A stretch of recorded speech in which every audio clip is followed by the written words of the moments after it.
नमस्कार साथियों। इस लेक्चर में हम the revolutionary movement in India, Bharat में क्रांतिकारी आंदोलन के बारे में जानेंगे। भारत में क्रांतिकारी आंदोलन के दो चरण थे, प्रथम चरण और द्वितीय चरण। प्रथम चरण का टाइम पीरियड था 1905 से 1915, 1905 से 1915 और द्वितीय चरण का टाइम पीरियड था 1924 से 1946, 1924 से 1946। भारत में तीन प्रकार के आंदोलन चल रहे थे, यानी कि तीन समूहों द्वारा आंदोलन चलाए जा रहे थे। पहला समूह था नरमपंथियों का, दूसरा था गर्मपंथियों का और तीसरा था क्रांतिकारियों का। नरमपंथियों के आंदोलन का तरीका था संवैधानिक तरीका, यानी कि वे संवैधानिक तरीकों के माध्यम से भारत में सुधार करना चाहते थे, भारतीयों के लिए सुधार करना चाहते थे। जबकि दूसरा तरीका था गर्मपंथियों का। इनका तरीका था सक्रिय आंदोलन। सक्रिय आंदोलन में बहिष्कार करना, रैली निकालना, जुलूस निकालना, हड़तालें करना, ये गर्मपंथियों का तरीका था।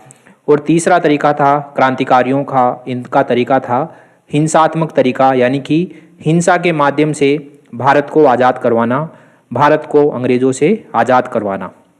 ओके, तो देखते हैं क्रांतिकारी आंदोलन। ये दो चरणों में होते हैं भारत में। प्रथम चरण जो कि 1905 से 1915 के मध्य था प्रथम चरण। और द्वितीय चरण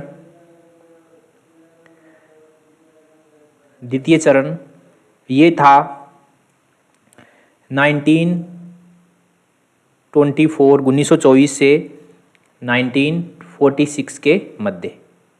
ओके, तो भारत में तीन समूहों द्वारा राष्ट्रीय आंदोलन चलाया जा रहा था। तीन समूह कौन कौन से थे? एक थे नरमपंथी और इनका तरीका था संवैधानिक तरीका, यानी कि याचना, प्रार्थना, इसके माध्यम से जो है सरकारी सिस्टम में सुधार करना, संविधान के तरीके से सुधार करना, संवैधानिक तरीके से भारतीयों के लिए सुधार करना, ये इनका तरीका था। दूसरा तरीका था गर्मपंथियों का। गर्मपंथी, इनका तरीका था सक्रिय आंदोलन करके सुधार करना। और सक्रिय आंदोलन में क्या शामिल था? इसमें शामिल था बहिष्कार करना, रैलियां निकालना, जुलूस आयोजित करना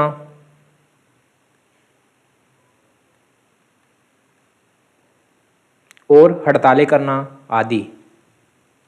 आदि गर्मपंथियों के तरीके थे। इसके साथ साथ एक समूह था क्रांतिकारी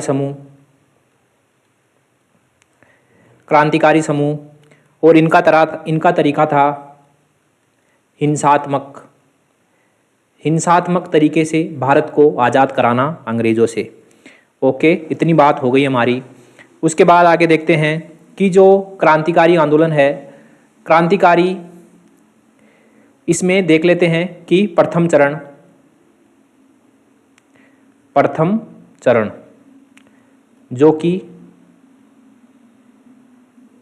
1905 से 1915 के मध्य था। तो इसका बैकग्राउंड देख लेते हैं कि क्रांतिकारी आंदोलन का आरंभ होता है महाराष्ट्र से।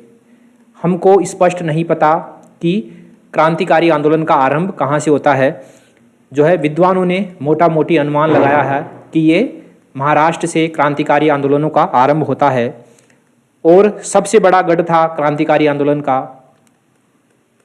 बंगाल। सबसे बड़ा गढ़ तो ये था बंगाल। और इसका विस्तार हुआ क्रांतिकारी आंदोलनों का विस्तार हुआ बंगाल, महाराष्ट्र और पंजाब में। महाराष्ट्र और पंजाब में इसका विस्तार हुआ था, क्रांतिकारी आंदोलनों का विस्तार हुआ था। और सबसे अधिक क्रांतिकारी आंदोलन कब प्रारंभ हुए? तो ये स्वदेशी व बहिष्कार आंदोलन के बाद प्रारंभ हुए। तो क्रांतिकारी आंदोलन सबसे अधिक बहिष्कार और स्वदेशी आंदोलन के बाद आरंभ हुए। बहिष्कार और स्वदेशी आंदोलन के बाद आरंभ हुए। ओके, इतनी बातें हो गई हमारी। अब हम महाराष्ट्र में क्रांतिकारी आंदोलन के बारे में जान लेते हैं। महाराष्ट्र में क्रांतिकारी आंदोलन, क्योंकि हमको पता है कि क्रांतिकारी आंदोलनों का आरंभ महाराष्ट्र से होता है, तो महाराष्ट्र में क्रांतिकारी आंदोलन। ओके, तो सबसे पहला क्रांतिकारी आंदोलन का जो प्रमाण हमको मिलता है वह है रामोसी आंदोलन के रूप में। ये किसानों का आंदोलन था, रामोसी आंदोलन। रामोसी आंदोलन ये किसानों का समूह था जो अपने हकों की मांग के लिए जो है आंदोलन कर रहा था, और इसका नेतृत्व कर रहे थे वासुदेव बलवंत फडके। वासुदेव बलवंत फडके इसका नेतृत्व कर रहे थे। और ये घटना है, ये आंदोलन है 1879 का, इसलिए इसको फडके आंदोलन भी कहा जाता है। फडके आंदोलन भी कहा जाता है इसको। ओके, ये प्रथम सशस्त्र आंदोलन था। ये प्रथम सशस्त्र आंदोलन था। ये प्रथम सशस्त्र आंदोलन था। जो ये रामोसी आंदोलन था, ये किसानों का समूह था। ये किसानों का आंदोलन था, ये किसानों का समूह था, किसानों का समूह था ये। ओके, बलवंत फडके को, वासुदेव बलवंत फडके को इस आंदोलन की वजह से सजा होती है, और इस सजा में उनकी पैरवी, उनकी वकालत करते हैं गणेश शंकर वासुदेव जोशी। ओके, तो बलवंत फडके को सजा होती है और इनकी वकालत करते हैं गणेश शंकर वासुदेव जोशी, इनके वकील थे। ओके, इतनी बातें हो गई। इसके बाद दूसरा संगठन है, ये तो आंदोलन था, ठीक है। इसके बाद दूसरा संगठन है महाराष्ट्र में ही, ये है व्यायाम मंडल। व्यायाम मंडल दूसरा संगठन है, व्यायाम मंडल। और ये किसके द्वारा बनाया गया था? ये चापेकर बंधुओं के द्वारा इसका निर्माण किया गया था। ये महाराष्ट्र का प्रथम क्रांतिकारी संगठन था। इसमें क्या किया जाता था? इसमें व्यायाम मंडल के सदस्यों को व्यायाम करवाया जाता था, एक्सरसाइज करवाई जाती थी, अस्त्रों शस्त्रों का प्रशिक्षण, ट्रेनिंग दी जाती थी, ताकि वे जो है अंग्रेज़ों के सामने मुकाबला कर सकें। ठीक है, एक क्रांतिकारी मुकाबला कर सकें, जो इनका उद्देश्य था। ठीक है, चापेकर बंधुओं में कौन कौन शामिल थे? इसमें शामिल थे बाल कृष्ण हरि, दामोदर हरि और वासुदेव चापेकर। ओके, तो ये देख लेते हैं कि ये महाराष्ट्र का प्रथम संगठन था। ओके, इसमें क्या करवाया जाता था? इसमें व्यायाम करवाया जाता था। उसके साथ साथ ही अस्त्रों शस्त्रों का प्रशिक्षण दिया जाता था। अस्त्रों शस्त्रों का प्रशिक्षण दिया जाता था। चापेकर बंधुओं में कौन कौन शामिल था? चापेकर बंधु, इनमें कौन कौन शामिल था? इनमें शामिल थे बाल कृष्ण हरि, दामोदर हरि,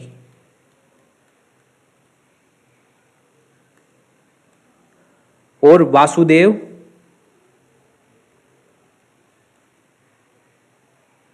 चापेकर। इनमें बालकृष्ण हरि और दामोदर हरि की महत्वपूर्ण भूमिका थी व्यायाम मंडल में। उसके बाद क्या घटना घटती है कि बाल गंगाधर तिलक के द्वारा 1893 में गणेश महोत्सव आरंभ किया जाता है और 1895 में शिवाजी महोत्सव आरंभ किया जाता है। और उसी समय क्या होता है कि 1897 में पुणे में प्लेग फैल जाता है। प्लेग की हैजा की बीमारी फैल जाती है, जिससे क्या होता है कि प्लेग की जांच करने के लिए अंग्रेज अधिकारी घरों में जाते हैं जांच करने के लिए प्लेग की। और इस जांच में ऐसी बातें निकलकर सामने आती है कि जो ये अंग्रेज अधिकारी हैं ये जांच के बहाने महिलाओं को छेड़ रहे हैं, उनके साथ अभद्रता कर रहे हैं। इसकी वजह से बाल गंगाधर तिलक अपना रोष प्रकट करते हैं, अपना गुस्सा प्रकट करते हैं। उनकी एक पत्रिका थी केसरी में अपना गुस्सा प्रकट करते हैं। उसमें बाल गंगाधर तिलक लिखते हैं कि जांच के बहाने अधिकारी हमारी आत्मा कुचलने का प्रयास कर रहे हैं। ओके, और ये जांच समिति के खिलाफ आरोप लगाते हैं। इसके साथ साथ ही बाल गंगाधर तिलक शिवाजी महोत्सव में एक भाषण देते हैं और उसमें कहते हैं कि जो शिवाजी के द्वारा अफजल खां की हत्या की गई थी वह सही थी, उसको सही ठहराया। ओके, और बाल गंगाधर तिलक अपनी पत्रिका में एक कविता लिखते हैं शिवाजी का उद्गार। तो इससे प्रेरित होकर ऐसा ब्रिटिश सरकार का कहना था कि इससे प्रेरित होकर ब्रिटिश सरकार ने आरोप लगाया कि इससे प्रेरित होकर बाल गंगाधर तिलक के भाषणों से, उनके लेखन से प्रेरित होकर चापेकर बंधुओं ने रैंड और आयर्स की हत्या कर दी, जो कि प्लेग कमेटी के अध्यक्ष थे और जो है सहायक थे, उनकी हत्या कर दी चापेकर बंधुओं ने। ऐसा बाल गंगाधर तिलक पर आरोप लगता है। ओके, ठीक है, तो इसके आगे बढ़ते हैं कि तिलक जी 1893 में गणेश महोत्सव आरंभ करते हैं। गणेश महोत्सव आरंभ करते हैं और 1895 में शिवाजी महोत्सव आरंभ करते हैं। शिवाजी महोत्सव, इन महोत्सवों का आरंभ करने का तिलक जी का उद्देश्य था, उनका ऐसा मानना था कि सांस्कृतिक सामाजिक महोत्सवों में लोग अधिक से अधिक इकट्ठा होते हैं और जब लोग अधिक से अधिक इकट्ठा होंगे तो हम उनको अपनी राजनीतिक विचारधारा बताएंगे और इससे वे जो है ज़्यादा से ज़्यादा जागरूक हो पाएंगे। इसलिए तिलक जी ने गणेश महोत्सव और शिवाजी महोत्सव का आरंभ किया। फिर इसी समय क्या होता है कि 1897 में पूना में प्लेग फैल जाता है।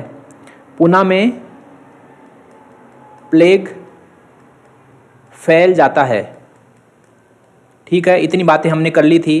और इस प्लेग की जांच करने के लिए घर घर में अंग्रेज ब्रिटिश अधिकारी जांच के लिए जाते हैं और जांच के दौरान ऐसी खबर आती है कि ये अधिकारी भारतीय महिलाओं से अभद्रता कर रहे हैं, उनके साथ छेड़खानी कर रहे हैं। तो प्लेग जांच समिति का गठन होता है और ऐसी सूचना मिलती है कि अंग्रेज अधिकारी जांच के बहाने भारतीय महिलाओं से अभद्रता कर रहे हैं। ठीक है, तो इसी के जवाब में तिलक जी ने अपनी केसरी पत्रिका में एक लेख लिखा और उसमें लिखा कि जांच के बहाने हमारी आत्मा को कुचला जा रहा है। जांच के बहाने हमारी आत्मा को कुचला जा रहा है, ये लेख लिखते हैं तिलक जी। ओके, इसके बाद शिवाजी महोत्सव में भाषण देते हुए तिलक जी कहते हैं कि शिवाजी द्वारा अफजल खां की जो हत्या की गई थी वह सही थी। ओके, तो इसके बाद क्या होता है कि चापेकर बंधुओं के द्वारा रेंड और लेफ्टिनेंट आयर्स्ट की हत्या कर दी जाती है, जो कि प्लेग जांच समिति के अध्यक्ष थे। रेंड, उसकी हत्या कर दी जाती है और ब्रिटिश सरकार ने तिलक जी पर यह आरोप लगाया कि उनके उकसाने की वजह से ही चापेकर बंधुओं ने इनकी हत्या कर दी। ठीक है, तो चापेकर बंधुओं के द्वारा प्लेग समिति के अध्यक्ष रेंड और सहायक आयर्स्ट की हत्या। ठीक है, और इस वजह से चापेकर बंधुओं को गिरफ्तार कर लिया जाता है। चापेकर बंधुओं को गिरफ्तार कर लिया जाता है। चापेकर बंधुओं की गिरफ्तारी में द्रविड़ बंधुओं ने पुलिस की सहायता की थी और फिर द्रविड़ बंधुओं की हत्या कर दी जाती है व्यायाम मंडल के सदस्यों के द्वारा। द्रविड़ मंडल, इसमें कौन थे? गणेश शंकर और रामचंद्र ने पुलिस की सहायता की, चापेकर बंधुओं को पकड़वाने में की सहायता की। इसलिए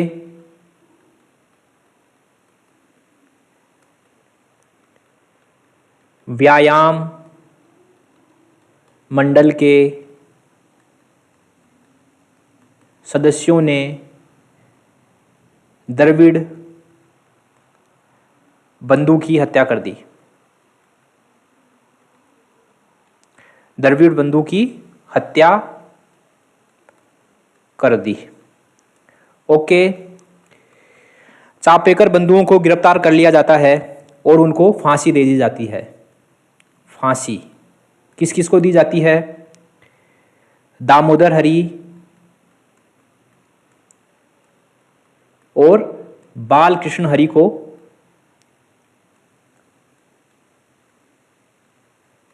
बाल कृष्ण हरि को फांसी दे दी जाती है। जो रैंड और आयर्स्ट की हत्या की गई थी, ये प्रथम राजनीतिक हत्या थी। प्रथम राजनीतिक हत्या।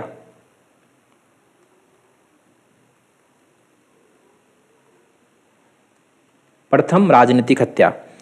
उसके बाद बाल गंगाधर तिलक को भी 18 माह की जेल हो जाती है। तिलक को भी 18 माह की जेल हो जाती है। इसका कारण है कि उनके भाषण के लिए और केसरी में लिखे उनके लेख के लिए। केसरी में लेख प्लस उनके भड़काऊ भाषण के लिए उनको 18 माह की जेल हो जाती है। और उसके बाद जब वे जेल से निकल के आते हैं तो लोग उनको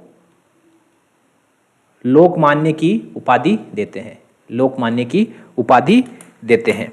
ओके साथियों, तो आज इस लेक्चर में हम इतना ही करेंगे। इसके आगे क्रांतिकारी आंदोलन के बारे में अगला पार्ट आगे वाले लेक्चर में करेंगे। तब तक के लिए थैंक यू वेरी मच।